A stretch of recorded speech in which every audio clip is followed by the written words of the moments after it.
YouTube, welcome back to my channel. In today's video, I wanted to share with you guys a couple of new recipes that I was trying out. This video was filmed about 2 weeks before I had another chance to go visit my local food pantry, and like most of us, I definitely overspent over the holidays. So I was trying to come up with some recipes where I absolutely did not have to leave my kitchen for. And also, in the spirit of YouTube, I totally forgot to film like an intro piece. So here's a little bit of a clip of me making some buñuelos that I sent to my cousins. I'm not going to show you what I did to make these because they didn't really turn out that great. I mean, it was a piece of fried dough covered in sugar and cinnamon, so it was still delicious, but not quite the vibe that I was going for. So with that intro out of the way, let's hop right into the other meals that I made. Starting with what was supposed to be a turkey noodle soup. However, I remembered that I had that big box of potatoes from one of my previous food pantry videos, so I used everything here that I have showing you in the beginning, and I'm showing you this box of Cheeto mac and cheese because I was actually going to use the noodles from this box and just save the packet for later. But I ultimately ended up just using potatoes for it, so that was no big deal. And to my pan, I added half a tablespoon of butter, 2 cups of carrots, and then about 2 handfuls of some frozen celery. I would say maybe 2 stalks. And to start this off, I did not use a lot of butter because I really find that turkey is really fatty. So I didn't want to start the soup off by adding a ton of butter because it would have just made the overall product just way too rich, in my opinion. And when you have frozen vegetables like with the celery, it's gonna let off a lot of water anyway. More water would come off if you were using onions for like a full true mirepoix, but I didn't have any onions, so I just use carrots and celery. And this water at the bottom will also prevent your vegetables from sticking, at least in the beginning. As you can see here, I was starting to get a nice fond on the bottom of my pan, which is just fancy speak for some crusty brown bits that form at the bottom of your pan, but those are delicious flavor, and if you didn't have as many spices as I was able to use in this, you could definitely have that cook for longer and get some more of that like roasted veggie type flavor with some caramelization on it to bulk up the natural flavors in your soup. And then here, when I was adding everything, I should not have added that whole quart-size bag of turkey. I really felt like it was a lot. In the beginning, when I added it, it didn't really look like a lot, but then once I took it out later and shredded it, it definitely looked like a lot. And for my turkey broth, you're seeing a little bit of lumps in it because it was still cold, so that collagen and gelatin was still making it kind of jiggly, as well as I don't have a strainer that's fine enough to take out all of the pieces of carrot skin, so I didn't even try fighting it. And then for my seasonings, what I'm showing here is not all the seasoning that I ended up adding. I just sort of measured, well, I actually measured for the first time ever since I've been cooking. I tried to measure out how much I thought I would need, but what I ended up putting in it was 1 whole teaspoon of pepper, 2 teaspoons of onion powder and dried rosemary, 1 teaspoon of thyme, and a whole tablespoon of salt. And I know that sounds like a lot, but my turkey wasn't salted, my broth wasn't salted. Here you can see that I decided to share some of the turkey with my dog. I was trying to get her to sit.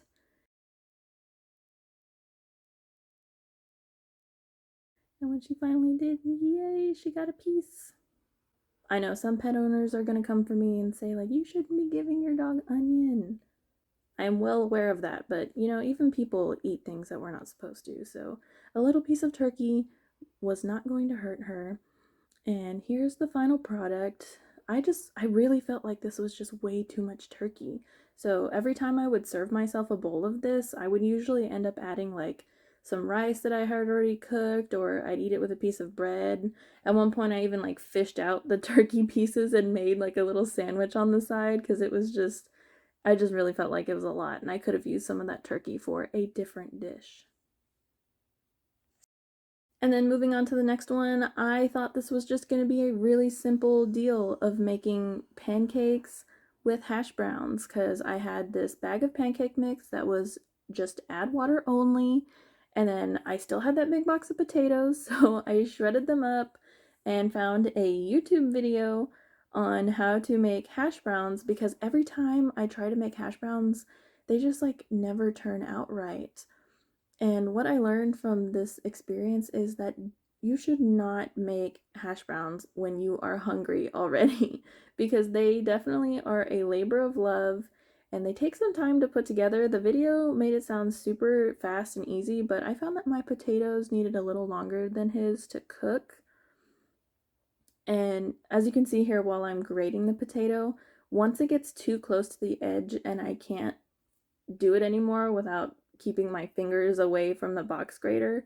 I just kept those larger pieces on the side and I put them in a cup of water and put them in the fridge until I had a use for them later.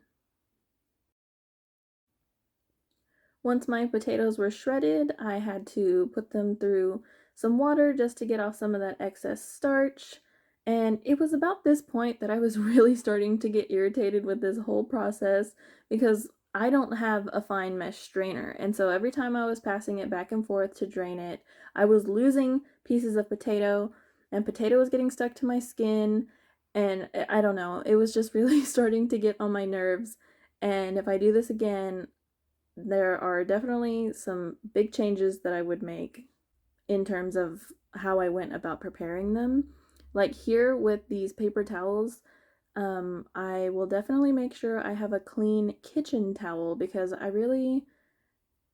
was just so annoyed with these potato shreds sticking to everything. Like I ended up rolling it up into like a tube so that way I could squeeze some of the juice, some of the water that was on the potatoes because you're supposed to use dry potatoes to make this. And my paper towels ripped, and that could definitely be solved by just using like a single paper towel and doing multiple batches of it. But that still didn't stop the fact that they were sticking to the pan or sticking to the paper towel. But anyway, moving on to the actual cooking portion, I was told not to be afraid of the amount of oil that you're using when you're making hash browns. So I definitely loaded up with way more oil than I'm used to cooking with, but I trusted the process. And once again, here is whenever I was starting to get irritated with the process, and I tried to make one giant hash brown, but that was definitely not the move. I should have made two smaller hash browns instead of the one big one, and you'll see why in a second. I just seasoned these with some Dollar Tree seasoning salt that I got before Dollar Tree raised their prices. Also, this was way too much. Don't put this much seasoning salt from Dollar Tree because it is mostly salts, very little seasoning. And then a little bit of black pepper. And then once you have everything put on that you want to season it with, you just pop the lid on and let it steam. So that way one side crisps up and the other side, obviously cooks the potato all the way through. And then while that was working, I used this little waffle maker that I got on clearance at Walmart. You can use this for waffles or pancakes or whatever you want to put, but it makes these little waffles that look like pumpkins on one side and regular waffles on the other side. This batter that I was using was really weird. I kept trying to leave it in the waffle iron for like as long as possible, but it just kind of wasn't changing color like at all. At one point, I started watching TV and I totally forgot about a waffle that I had left in there. And when I came back to it, it was like the exact same color as all of the other ones, but it was just like drier. I don't know. Maybe it's the little waffle maker. You can even see here that I opened it, checked on the waffle, and then decided to put it back. And when I came back later, it still looked the same, so I was confused on whether it was cooked or not.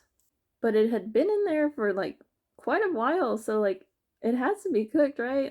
I don't know. um and then here you can see this is the moment where I realized I should have made two small ones instead of one big one, because as I was trying to get it unstuck from the pan, it wasn't like terribly stuck, but getting the whole thing to flip in one piece was not gonna happen. Like, look at that. It's so golden and crispy, but I should have made two small ones instead of one big one, because then the whole other half, it just fell apart. Still came out pretty good, nice and crispy, and I just served it with some ketchup and some Tabasco sauce on top. Here I am trying to be a little artsy and put some syrup on top, but I was talking to my partner, and so I completely like turned away from my camera and I didn't even see I totally missed the shot. The packet of the waffle mix that I was using said that you can go to their website and find some different recipes to use this stuff with, so I think I'm gonna go there and see if I can find something else to do on this. And here you can see my little plate of scraps that I was tasting to make sure that they were cooked all the way through, and I finally found a good cooking time for them. And now this next recipe, super easy. I wanted to make like a chicken pot pie type recipe, but I didn't have the ingredients to make a pie crust, and I didn't have any fresh biscuits. So this was like chicken pot pie, but in a bowl. um, Canned ingredients are definitely making up the bulk of my food items right now, and I was absolutely thrilled to have come up with a recipe that uses all of these cans. This is not the first time that I have made it this way, so I was definitely excited to be able to do another round of it. But essentially, you just have to throw everything in a bowl. You don't even have to cook the things the way that I did. It's just that this night we ended up eating this for dinner, so I just threw everything in a pot so that way I could cook it all together, and you just add the seasonings to your preference. And then once everything is warm, it's done. I served this over the top of some biscuits that I just warmed up, cut them in half, and then spooned the stuff on it. You do want it to be a little more liquidy than you would anticipate if you're using biscuits, because they will soak up a lot of liquid. So if you think it's a little like too thin, it's probably fine.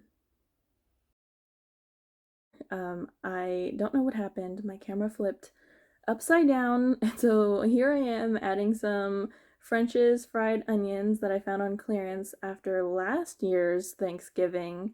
So these definitely need to be used up, and I thought this was a perfect application since I don't have any fresh onions. Like I said, this wasn't the first time I'd made this, and it probably won't be the last, because it's definitely a good way to get rid of some of the canned vegetables in my pantry, as well as make a really delicious and filling meal. And now this last one is not a meal per se. It is a dip that my aunt makes for New Year's and other such parties, but for me, I associate it with New Year's. And I wanted to use this as an example of knowing how to spend your money wisely, because here I just bought all generic, all Walmart brand everything to make this dip. And if I make it again, the one thing that I would sub on this is I would buy name brand Jimmy Dean sausage, because I really felt like this sausage didn't have that much flavor to it, and adding the additional $2 would have made it so much better.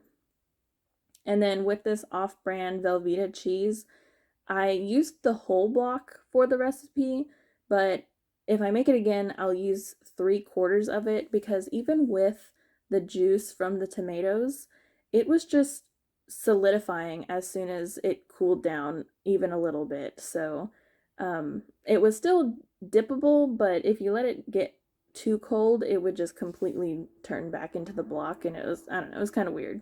When my aunt has it for parties, she'll leave it in a crock pot so that way it stays warm, but it definitely doesn't go completely solid just sitting on your plate. As well as the off-brand cheese surprisingly had less flavor. How would a processed cheese have less flavor? I don't know, but leaving out some of the cheese would also give the tomato and the sausage time to shine through. And this definitely made a lot. Throughout the week, I was just putting this on top of whatever I thought it would taste good on because, I mean, it was just two of us in the house. We weren't going to use it all just on New Year's to have dip. I mean, you could. You could definitely freeze some of it.